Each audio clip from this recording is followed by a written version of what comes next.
안녕하십니까. 이번 영양사 현장 실습 발표를 하게 된 발표자 박찬영입니다. 발표를 시작해 보도록 하겠습니다. 이번에 제가 영양사 현장 실습을 다녀왔던 곳은 세하창원 특수강이었습니다. 먼저 발표해 드릴 내용은 회사 소개와 실습 장소의 특징, 저희가 했던 실습 활동, 3대 영양사의 업무, 그리고 제가 실습을 하면서 느꼈던 점과 아쉬운 점 등을 발표해 보겠습니다.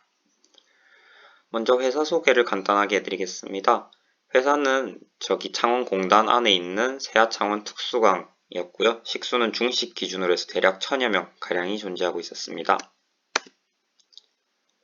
그 다음 두 번째로는 실습 장소에서의 특징입니다.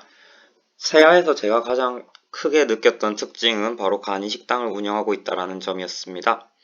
대식당이 1개고 간이식당이 8개로 해서 총 9개의 식당을 운영하고 있었습니다. 이는 공장 부지가 너무 넓다 보니 대식당에 모든 직원들이 몰리는 것도 방지할 수 있으며 너무 멀리서 오면은 셔틀버스를 타고 와야 하는 불편함을 해소하기 위해서였던 것 같습니다.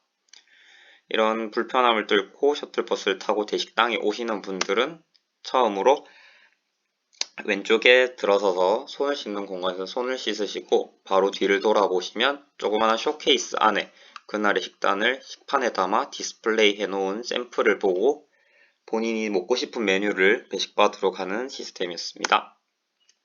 배식대의 사진인데요. 사진에서 왼쪽에 있는 배식대 2개는 한식 메뉴를 배식하는 배식대이고 오른쪽에 있는 배식대들은 일품 메뉴를 배식하는 배식대입니다.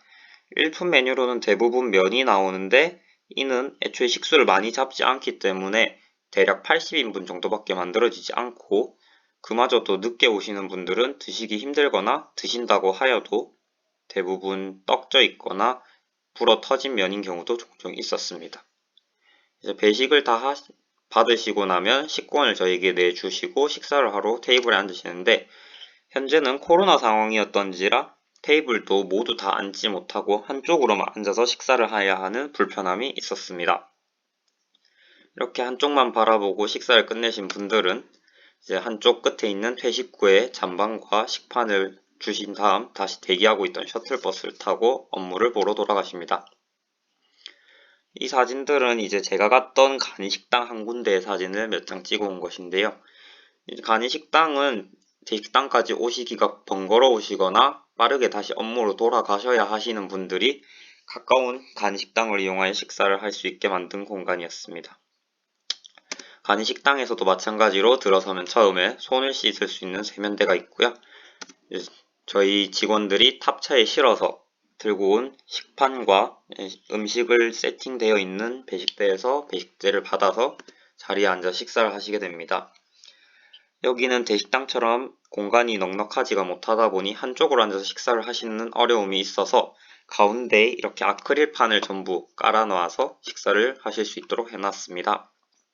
또한 간식당은 퇴식구가 따로 마련되어 있지 못해서 저희가 식판을 담았거나 식기류를 담았던 그릇을 다시 사용하여 설거지할 것들을 담아서 저희가 대식당까지 다시 들고 온 뒤에 그걸 설거지하고 다시 간이식당에 가져다 놓는 식을 반복하고 있었습니다. 이제 8군데의 간이식당에서 들고 오면 이거보다 조금 더 많은 양의 설거지거리가 나오고 있습니다. 이건 제가 그린 주방 배치도인데요. 가장 오른쪽에 검수대는 야외라고 보시면 됩니다. 야외에서 검수를 마친 다음 냉장고와 식품 창고에 각각 식재료를 넣고 필요할 때마다 전처리실에 꺼내서 조리 전 단계를 한 다음 조리실장님이나 조리사분들이 솥과 오븐이 있는 곳을 들고 와서 조리를 하시는 시스템이었습니다.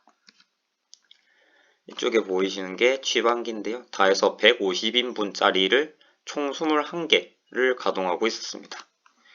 여기는 철판 등과 오븐이 있었고 회전솥이 총 5개가 있으며 바로 옆으로는 창고가 있었습니다.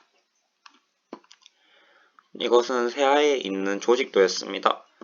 세하의 사내 조직도는 제일 위에 점장님이 되시는 영양사 선생님이 한 분이 계시고 바로 밑에 영양사 선생님이 2분 더 있으셔서 총 영양사 선생님이 3분 상주하고 계셨으며 조리 파트에서도 조리실장님이 1분, 조리사님이 2분 해서 총 3분의 조리사분이 계시고 전처리를 도와주시거나 간이식당을 관리해주시는 여사님들이 총 8분이 계셨습니다. 여사님들은 중식과 석식때가 되면 간이식당으로 한 분씩 가셔서 담당하시는 간이식당에서 배식을 도와주시고 뒷정리 등을 하고 다시 돌아오시는 일도 도맡아 하고 계셨습니다. 또한 신기했던 게 대식당 홀 담당해주시는 직원분이 2분이 계시고 간이식당까지 음식을 운반하고 또 식기를 운반하시는 배송 담당자분이 2분이 더 계셔서 총 18분의 직원분들이 하나의 식당을 운영하고 계셨습니다. 지금부터는 저희 학생들이 실제로 했던 실습 활동입니다. 대략 8가지 정도를 소개해 드리겠습니다. 처음 출근을 하게 되면 영양사 선생님의 지도하에 전 직원들이 이동 동선을 체크하게 됩니다. 이것을 왜 하느냐 하면 현재 코로나 상황 때문에 확진자와 혹시나 동선이 겹치진 않는지 체온이 높으면 다시 귀가 조치를 하는 등 조치를 취하기 위해서 하고 있었습니다. 이제 면담을 하고 나면 재료 손질부터 시작을 하게 되는데 여기는 재료 손질을 하면서 이제 재료 검수도 같이 하고 있었습니다. 이제 그렇게 하지 않으면 1000인분 가까이 되는 분량을 다 쳐내질 못한다라고 하셨습니다. 이제 재료 검수를 끝내면서 재료 손질을 할 때는 각각 용도에 맞게끔 앞치마와 고무장갑을 착용하고 식재료를 만지도록 되어 있었습니다. 이 사진은 영양사실 앞에 붙어 있는 A4 사진인데요. 자세히 보시면 그날 나가는 식재료와 식재료를 어떻게 조리해야 하는가에 대해서 적혀 있었습니다. 이제 보시다시피 멀리 야채 절단기가 있고 감자 탈피기가 왼쪽에 있으며 뒤로 보시면 앞치마와 고무장갑을 이렇게 걸어놨습니다. 이제 재료 손질이 끝나고 나면 실제로 고객님들이 사용하셔야 하는 식판과 수저에 혹시나 이물질이 있거나 더럽지는 않은지를 다시 한번 일일이 확인하도록 검수를 하고 이제 깨끗한 게 확인이 되면 각 식당으로 가서 세팅되어 고객님들이 사용하시게 됩니다. 네 번째로는 보존식과 도시락을 싸는 업무가 있었는데요. 보존식 싸기는 모든 업장에서 똑같이 다 중요시하게 여기고 있어서 따로 설명은 드리진 않도록 하겠습니다. 그 다음 여기는 특별하게도 도시락을 따로 싸는 게 더 있었는데요. 도시락을 싸는 이유는 업장 특성상 24시간 자리를 못 비우시는 직원분들이 계신다고 하셨습니다. 그런 분들도 식사를 하실 수 있도록 식당 측에서 배려를 하여서 도시락을 싸서 직접 배송을 해드리고 나중에 다 드신 걸 회수해서 다시 설거지를 하는 그런 시스템으로 운영을 하고 있었습니다. 한 끼 식사가 끝나면 각 간이식당과 대식당별로 이렇게 식권을 모아서 총 몇 분이 오셨는지를 체크하여 하루 식수를 확인하고 있었습니다.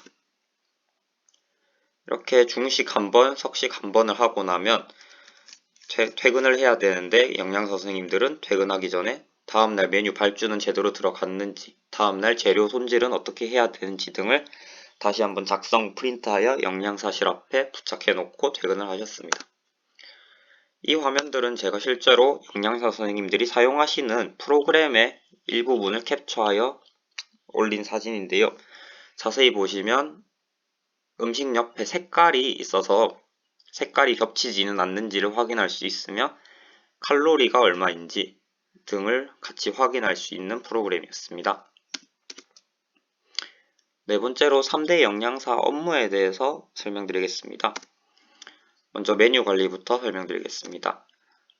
세아에서는 이제 세아 공장 담당자와 저희 점장님이 일주일에 한 번씩 면담을 통해서 메뉴 컨펌을 하고 컨펌이 내려온 걸 이제 식단으로 작성하는 것을 하고 있었습니다. 또한 일주일에 한 번씩은 이벤트성 메뉴를 구성하는 것을 하고 있는데 주로 목요일이나 금요일은 이벤트 메뉴로 한 가지 메뉴가 중식과 석식에 같이 나오고 있었습니다. 그리고 식단을 짤 때 재료는 저렴하고 맛도 괜찮은 제철 음식 위주로 하여 식단을 작성한다고 하셨습니다. 보시면 목요일 이날은 노동조합 대의원에서 대회가 있다고 하셔가지고 설렁탕 이 특식으로 나갔으며 금요일은 이벤트 메뉴로 카레라이스가 중식과 석식에 똑같이 배식이 되었습니다. 그 다음은 고객관리입니다. 고객관리는 일단 어느 업장이나 어느 매장을 가도 다 기본적으로 최대한 친절하게 고객님들을 응대하여야 하고 세아에서는 고객님들이 컴플레인이 걸려오면 그 자리에서 해결을 할 수 있는 부분은 조리실장님이나 혹은 영양사 점장님들께서 직접 바로 해결을 해주셨지만, 그렇지 못한 부분에 있어서는 점심을 다 드시고 난 뒤에 직원들끼리 따로 회의를 하여서 이런 일이 다시는 발생하지 않도록 교육하는 현장도 한 번씩 볼 수 있었습니다. 또한 모든 식당마다 고객의 소리라는 종이를 갖다 놓아서 고객님들의 컴플레인을 거는 게 어렵지 않도록 부담스럽지 않게 하는 종이가 있었습니다. 그 다음으로 업체 입장에서 가장 중요한 손익관리 부분입니다. 세아에서는 이제 부가세를 제외하고 단가가 3,900원으로 낮지도 않고 많지도 않은 그런 가격이었다고 생각합니다. 그래도 고기 반찬도 많이 나오고 맛이 좋아서 저였으면 3,900원 내고 맨날 먹을 것 같습니다. 그리고 대식당과 간이식당을 총 9개를 운영하고 있다 보니 음식량도 많고 또한 1인당 식사량이 불안정하기 때문에 손익이 불분명하다고 말씀을 해주셨습니다. 제가 영양사 현장 실습을 가면서 아쉬웠던 점과 느낀 점이 있는데, 아쉬웠던 걸 먼저 말씀드리도록 하겠습니다. 처음에는 간이식당이 있어서 더 편할 수도 있겠다라고 생각을 하였는데, 간이식당까지 배송을 하다가 배송 사고가 생겨서 국이 엎질러지거나 반찬을 쏟는 경우도 종종 있었어서 그런 부분에 대해서 조금 개선이 필요하고, 그리고 가장 제가 아쉬웠던 건 2주 동안 영양사 업무를 배우기에 생각보다 영양사 업무가 너무 많았었던 것 같습니다. 그리고 제가 느꼈던 가장 큰 점은, 사실 제가 영양사라는 길을 꿈꾸기 전까지 저는 조리사라는 길을 걷기로 했었기 때문에 처음엔 영양사 업무는 전혀 어렵지 않을 것이다 라고 느꼈습니다. 그냥 사무실에 앉아서 컴퓨터 하면 되는 그런 일인 줄 알았는데, 이번에 현장 실습 갔을 때 느꼈던 건 사무실에도 있어야 되고 현장에서도 있어야 되고 사람도 상대해야 되는, 정말 말 그대로 멀티플레이어가 되어야 하는 그런 업무였던 것 같습니다. 이건 저희 어머니께서 또 한 번씩 해주셨던 말인데, 인생은 연습이 없다라고 하셨습니다. 인생은 그냥 사회에 나가면 바로 실전이고 아무도 봐주는 사람 없다. 맨날 학교에서만 책으로 배우던 지식만으로는 현장 실습을 갔을 때 전혀 도움이 되지 않았고, 실제로 현장에서 하는 건 책으로 배운 거에 수십 배는 더 되는 내용들이었습니다. 제가 느꼈던 가장 큰 게, 배운 것과 현장에서의 경험 모든 게 합해져야지 완벽한 영양사가 될 수 있다는 걸 느꼈습니다. 여기까지만 발표하도록 하겠습니다.